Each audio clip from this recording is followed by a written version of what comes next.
Hola, te doy la bienvenida a Una voz en tu parlante. Solo unas palabras de Daniel Adrián Madeiro. ¿Qué tal? ¿Cómo estás? Espero que te encuentres muy bien, que estés disfrutando de estos días de descanso. Bien, ya van la mayoría de la gente por el día 100, yo llevo algunos días más, porque comencé, digamos, la primera etapa, cuando el Estado anunció que las personas mayores de 60 o que tuviesen antecedentes de salud eh, no fueran ya a sus lugares de trabajo, así que llevo creo que 5 días más, 105. Se hace difícil, muy difícil, pero bueno, hay que seguir adelante. Bueno, para hoy precisamente porque no ando con demasiado ánimo,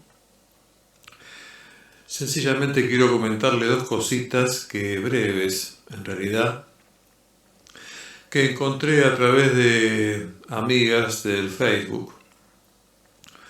Una de esas amigas es una ex compañera de la escuela secundaria que hizo una publicación en Facebook, Marta, y otra es una vecina del barrio que se llama Patricia.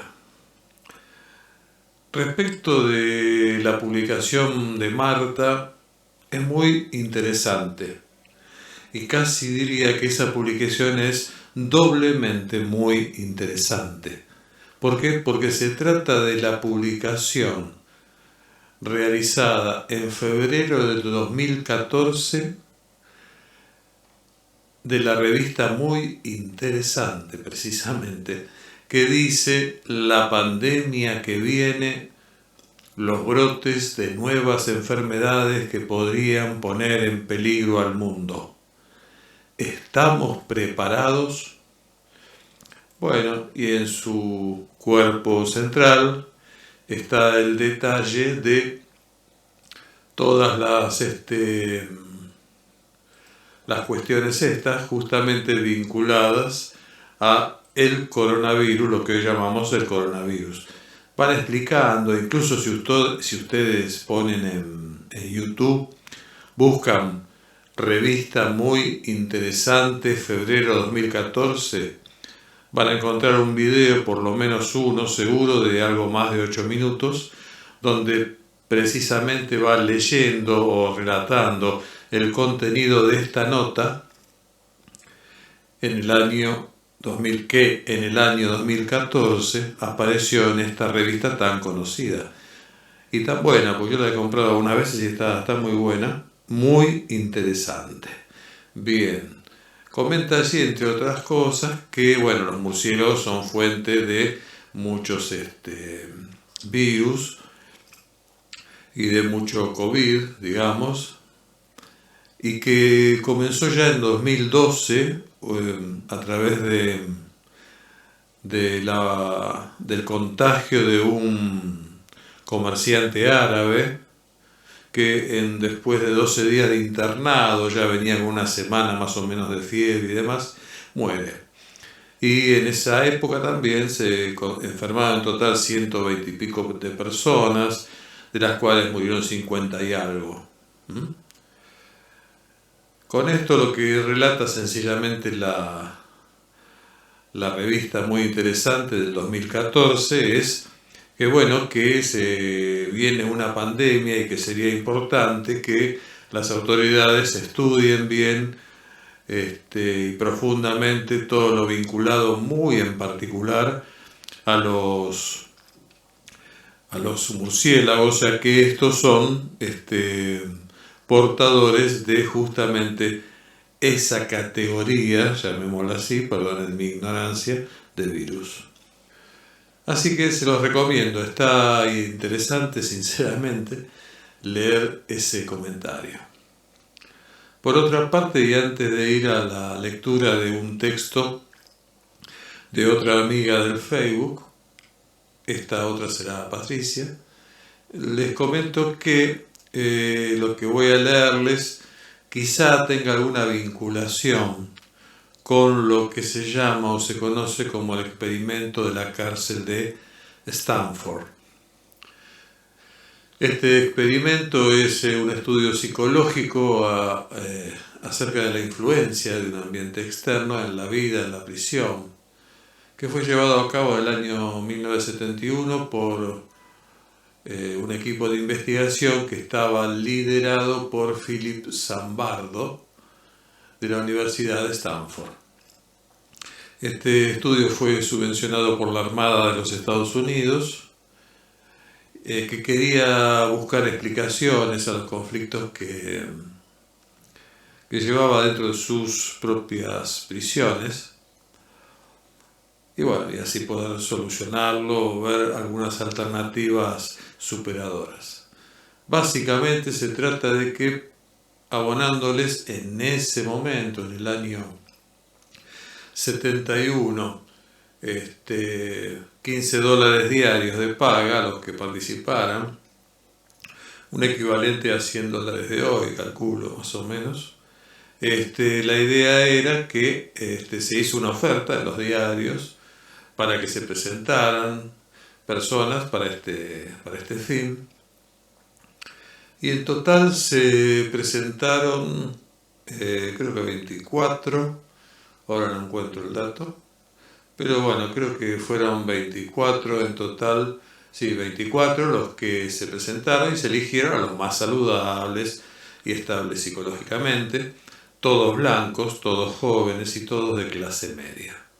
Si bien en algún momento parece que los que actuaron los dividieron en mitades, ¿no? Unos que iban a ser los guardias y otros que iban a ser los presos. Los presos en algún momento posterior al experimento se quejaron de que eligieron como a los guardias como los más esbeltos y los más corpulentos y demás, cosa que no fue así, porque en realidad los seleccionaron tirando una moneda y así quedaron divididos los grupos. Bien, la cuestión es que esto se desmadró muy rápidamente. En principio les dijeron a los que iban a ser de prisioneros que en algún momento se quedaran en sus casas y que en algún momento iban a, ¿cómo se llama? Iban a hacer esperarse en sus casas, y que en algún momento iban a ser, sin previo aviso, idos a buscar para ser prisioneros. Una voz en tu parlante. Una voz en tu parlante. Una voz en tu parlante. Y bien, los fueron a buscar, pero los fue a buscar verdaderamente la policía. Fue el tratamiento fue el habitual, digamos, incluyendo incluso la toma de huellas digitales, fotografía para ser fichado, etcétera, etcétera. Y después fueron trasladados a una prisión ficticia. Todo esto arreglado, por supuesto. Bueno, y allí la idea del manejo de los guardias era que, así les dijo el propio ¿cómo se dice? El propio director de este evento, Philip Zimbardo, les dijo: ustedes pueden producir en los prisioneros, o van a poder producir en los prisioneros, que sientan aburrimiento, miedo hasta cierto punto. Pueden crear una noción de arbitrariedad y de que su vida está totalmente controlada por ustedes, por el sistema, por mí, porque él hacía como director de la cárcel, y de que no tendrán privacidad. Vamos a despojarlos de su individualidad de varias formas. Todo esto conducirá a un sentimiento de impotencia, es decir, en esta situación tendremos todo el poder y ellos no tendrán ninguno. Esto incluso se puede ver en un video que se llama The Stanford Prison Study, citado del año 2003, perdón. Bien, y la cuestión es que esto empezó, pero Cabe agregar que los prisioneros solo se podían vestir con batas de musolina, sin calzoncillos y sandalias, con tacones de goma, etc. Es una cuestión bastante fea, ya violatoria un poco de la intimidad de alguna manera. Los guardias no podían usar, tenían porras, pero la idea era que no las usaran porque no podían ejercer violencia, y tenían uniformes de inspiración militar elegidos por cada uno de ellos. La cuestión es que en algún momento sencillamente empezó un motín casi en el primer día, y entonces, bueno, ahí empezaron ciertas disputas y demás, y bueno, y si quieren saber más, averigüen sobre este famoso experimento de la cárcel de Stanford.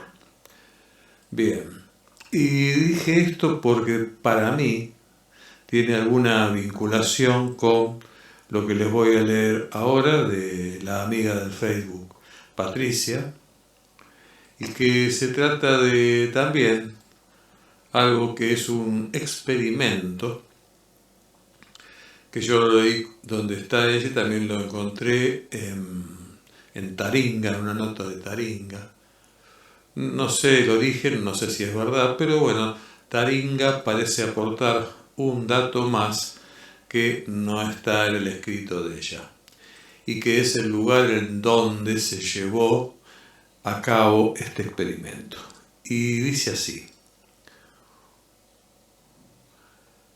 un científico de Phoenix, Arizona, quería probar una teoría.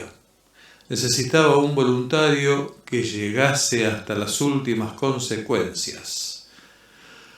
Por fin lo encontró. Era un condenado a muerte que sería ejecutado en la silla eléctrica en la penitenciaría de St. Louis, en el estado de Missouri. El científico le propuso al condenado lo siguiente: él participaría de un experimento científico que consistía en hacerse un pequeño corte en el pulso, en la muñeca, ¿no?, con el propósito de que su sangre fuese goteando lentamente hasta la última gota. Le explicó que tenía mínimas probabilidades de sobrevivir, pero que, de todas formas, su muerte sería sin sufrimiento ni dolor, ni siquiera se daría cuenta. El condenado aceptó porque morir de esta manera era preferible a morir en la silla eléctrica. Lo colocaron en una camilla y ataron su cuerpo para que no pudiera moverse. A continuación le hicieron un pequeño corte en la muñeca y colocaron debajo de su brazo una pequeña vasija de aluminio. Pero este corte fue superficial, solo sus primeras capas de piel, pero fue lo suficiente para que él creyera que realmente le habían cortado las venas. Debajo de la cama fue colocado un frasco de suero con una pequeña válvula que regulaba el paso del líquido en forma de gotas que caían en la vasija. El condenado podía oír el goteo y contaba cada gota de lo que creía era su sangre. El científico, sin que el condenado lo viera, iba cerrando la válvula para que el goteo disminuyera, con la intención de que pensara que su sangre se iba terminando. Con el pasar de los minutos, su semblante fue perdiendo color, su ritmo cardíaco se aceleraba y le hacía perder aire a sus pulmones. Cuando la desesperación llegó a su punto máximo, el científico cerró por completo la válvula y entonces el condenado tuvo un paro cardíaco y murió. El científico consiguió probar que la mente humana cumple estrictamente todo lo que percibe y que el individuo lo acepta. sea positivo o negativo, actuando sobre toda nuestra parte psíquica y orgánica. Repito, este experimento consiguió probar que la mente humana cumple estrictamente todo lo que percibe y que el individuo acepta, sea positivo o negativo, actuando sobre toda nuestra parte psíquica y orgánica. Es de ser solo un relato, un maravilloso relato, muy interesante, muy convincente, que muestra que, como dice aquí, la mente humana puede hacer bien o puede hacer mal. Por eso te sugiero de corazón que en este tiempo de aislamiento en que muchos de nosotros nos sentimos bastante agobiados, cansados, aburridos, prisioneros, etcétera, etcétera, etcétera, que toleremos y que no permitamos, en cuanto nos sea posible, que nuestra mente nos lleve hacia abajo. Nada más.